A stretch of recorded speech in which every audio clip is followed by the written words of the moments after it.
اللہ مل رہا ہے، اللہ ملا تو سستا سودا۔ جب اسماعیل علیہ السلام سے کہا نا ابراہیم علیہ السلام نے کہ بیٹا تیرے ذبح ہونے کا حکم ہو چکا ہے، کیا کہتے ہو؟ تو انہوں نے کہا جلدی کرو،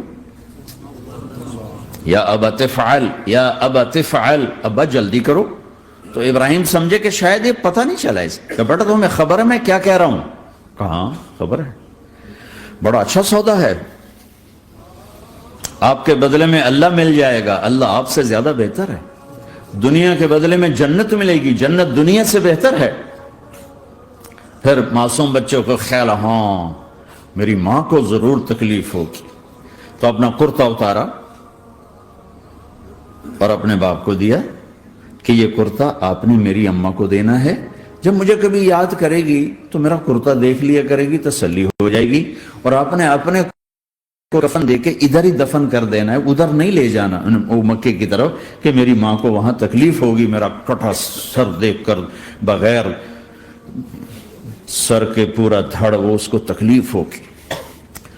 ایسا اطمینان سے، چونکہ اور ذبح ہونے والا بھی ایسی باتیں کرتا ہے، بابا میرے ہاتھ بھی باندھ دے، میرے پاؤں بھی باندھ دے، کہ ممکن ہے جب تو چھری چلائے اور میرا ہاتھ پاؤں ہلے تو تجھے لگ کے تمہیں تکلیف نہ ہو جائے۔ پیسے میں چین ہوتا، زندگی میں چین ہوتا نہیں، اللہ کو پانے میں چین ہے، اور ادھر وہ بھی اللہ کو ڈھونڈ رہا ہے۔ ارے میرے بھائیو، 60 برس کی دعا کے بعد بیٹا ملا، 60 برس دعا مانگی، یا اللہ اولاد دے دے، اولاد دے دے، اولاد دے دے، 60 سال کے بعد اولاد ہوئی، 84 سال کی عمر میں، 80 سے 84 برس کی عمر میں کے درمیان بچہ ہوا ہے۔ جب وہ 5 سے 10 سال کا ہوا ہے اور ابراہیم 90 کراس کر گئے، 90 کا بیریئر کراس کر گئے، جب مرغی کو ذبح کرتے بھی ہاتھ کانپیں، 90 برس 92 سال کا بڈھا تو مرغی نہیں ذبح کر سکتا، تو اس کو کہا جا رہا بچہ ذبح کر۔ مینا کے پہاڑ سختہ تاری ہے، ہوائیں تھم چکی ہے، سورج مدہوش ہو رہا ہے، آسمان کے فرشتے ٹکٹکی باندھ رہے ہیں اور ان کے سانس اٹک رہے ہیں کہ یہ کیا ہو رہا ہے، کیا یہ بوڑھا کر جائے گا، کیا یہ اپنے بچے پر چھری چلا جائے گا؟ باندھ رہے ہیں ہاتھ اور پاؤں۔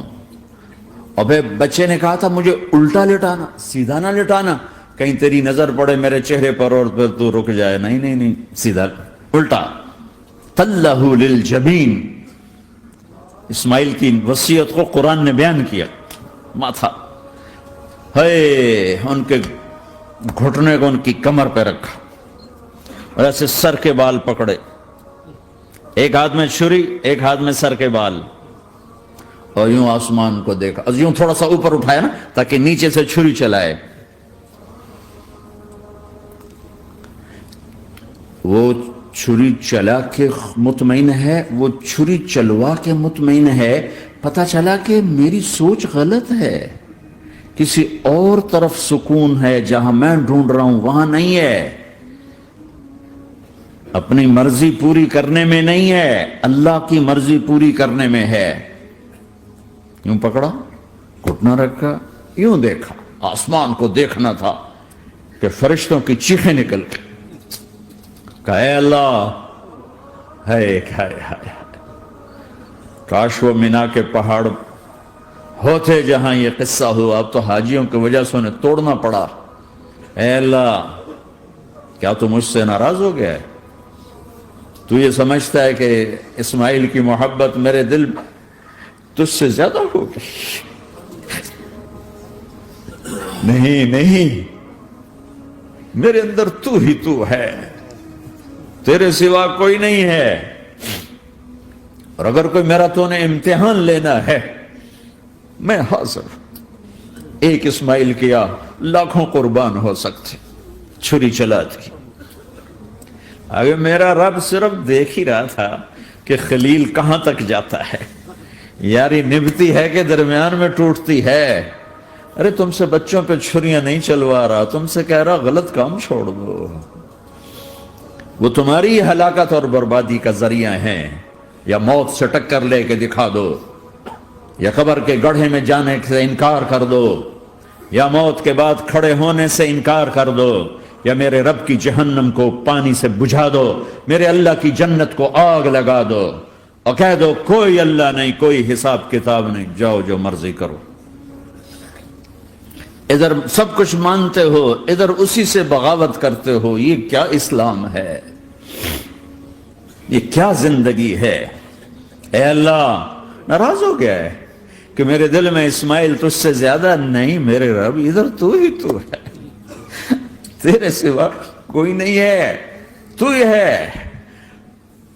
اور اگر ناراض نہیں کوئی میرا پیپر لے رہا ہے تو میں حاضر ہوں، یہ لے۔ اللہ اکبر!